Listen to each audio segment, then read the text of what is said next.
Śrīla Gurudev, Nitil Pavishta Om Vishnupad, Ashtatarashata Shmad Śrīla Bhaktivedānta Nārāyaṇa Gosvāmī Mahārāja on his 10th disappearance day, his Viraha Mahotsav, and also the Divine Appearance Day, the Vyas Puja Day of Shishimaj Nitil Pavishta Om Vishnupad, Ashtatarashata Shmad Śrīla Bhaktivedānta Vāmana Gosvāmī Mahārāja. So, I'm just going to quickly start, and hopefully later I can read more. So, Chapter 1. This is from the book Śrī Prabandhāvalī of my Gurudev. The Appearance Day of Śrīla Bhaktivedānta Vāmana Mahārāja. Vyas is the personality who delineated the glories of the names, form, qualities, and pastimes of Bhagavan in this world. The ceremony to honor the Acharya who, sitting on a throne in the service of Bhagavan, preaches his glories and attracts people towards him is called Vyas Puja. Another name for Vyas Puja is Guru Puja. In India, the general convention is that Guru Puja is observed on the day of Guru Purnima. It is considered Vyasa's appearance day, and on that day, all sampradayas worship their respective gurus. But in accordance with the scriptures, the primary acharya of modern times, Śrīmad Bhaktisiddhanta Saraswati Goswami Prabhupada, he established a special worship of the guru on that guru's own specific appearance day. Real Guru Puja is when, on his appearance day, the guru worships his whole Guru Parampara and instructs his disciples on how to do the same. One second, I'm just checking to make sure this is running properly. Looks like it is. Okay, cool. In the scriptures, the glories of the Guru have been described extensively. Srila Vishwanath Chakravarti Thakur has written. One second. Yes, okay. Yasya prasadad bhagavat prasado Yasya prasadhan nagati kutopi. Shri Guru Vastak 8. By the mercy of the Guru, one receives the mercy of Bhagavan. And if one doesn't receive the mercy of the Guru, he will never attain the kripa, the mercy of Bhagavan.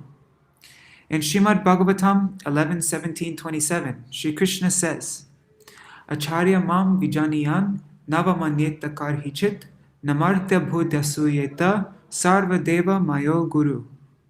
One should know the Guru as the ashray vigraha and non-different from me, the abode of love for Bhagavan, and non-different from me.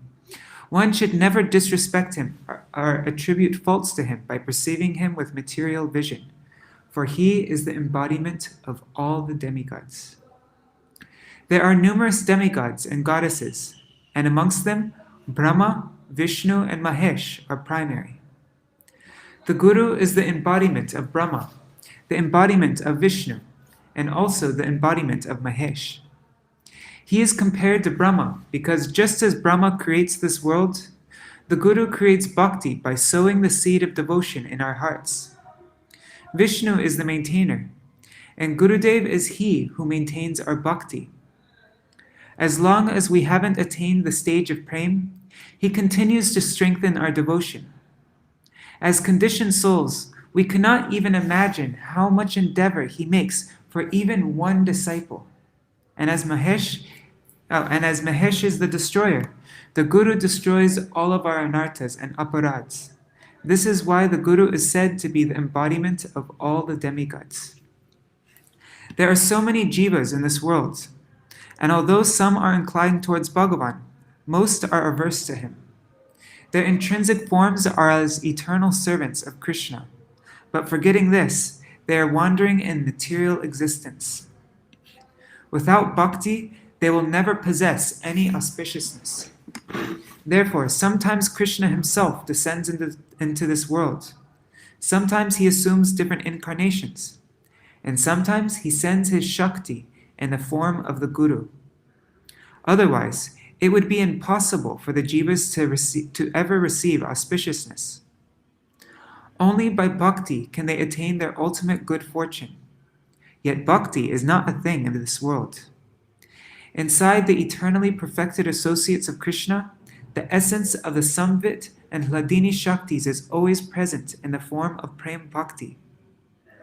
Until the jiva receives that essence, he will not possess any real auspiciousness.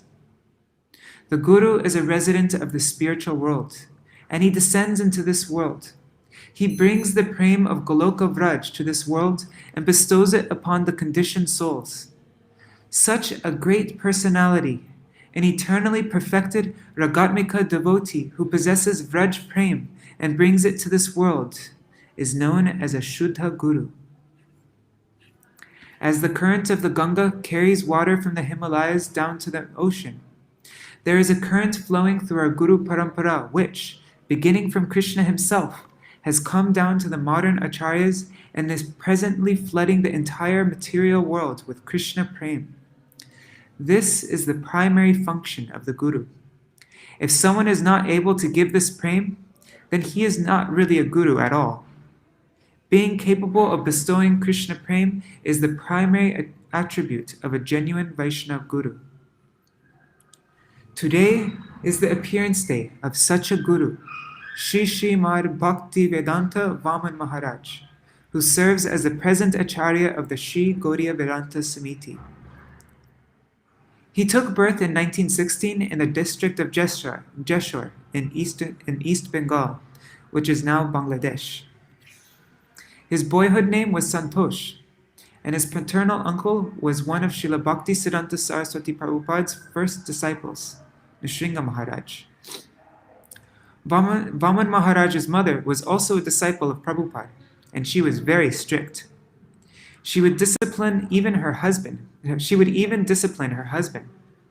If her husband had been It's eating, 6 o'clock. If her husband had been eating any prohibited food, she would not allow him to enter the house. And she disciplined the children in the same manner. Vāmana Mahārāja was the oldest of her 4 sons, and she was very concerned about him being influenced by his father. So when Vāmana Mahārāja was only 9 years old, she took him to Prabhupada's mat in Mayapur, where Nārāyaṇa Maharaj was already staying. When they arrived there, Nārāyaṇa Maharaj led them to our Gurudev, Śrīla Bhakti Pragyan Keshav Gosvāmī Mahārāja, who was the temple commander at that time. Residing in the mat from that day on, Vāmana Mahārāja received Harinam initiation directly from Prabhupada and has remained a lifelong Naishtika brahmachari. Our Guru Maharaj immediately put Vāmana Mahārāja in school and would say to him, "I will give you some chocolate if you will recite just one shloka from me." In this way, he learns many shlokas, and Gurudev was always extremely affectionate to him.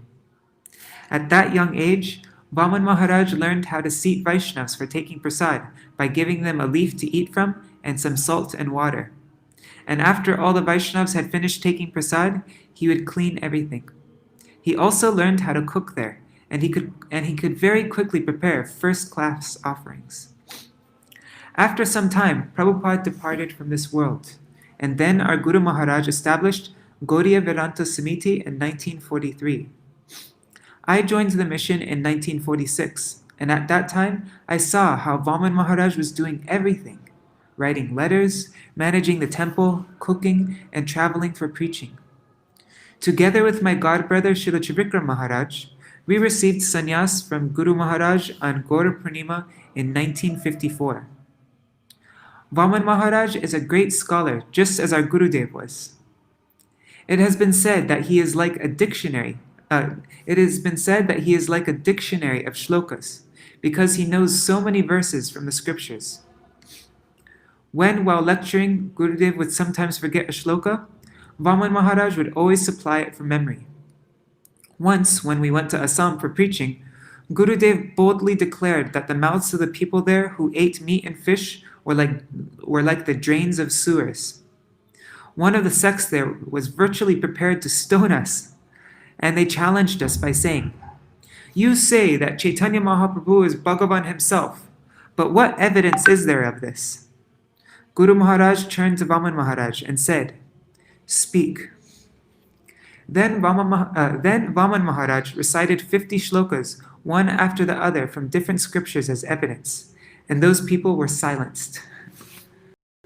Guru Maharaj placed the entire responsibility of editing and publishing our Bengali magazine exclusively upon Vāmana Maharaj. From his boyhood, Vāmana Maharaj studied Bhagavatam verses and their commentaries, and as a result, he can speak on Vaishnava philosophy for hours without stopping. He is such a great scholar, and he is a very sweet person as well. With children, he is very affectionate, and he speaks with them concerning things like ghosts that they enjoy hearing about. He attracts everyone to spiritual life, and even in an assembly of scholars, he is always the greatest scholar. He refutes others' misconceptions, but he does it in such a way that their feelings are not hurt, as if carefully performing a surgical operation.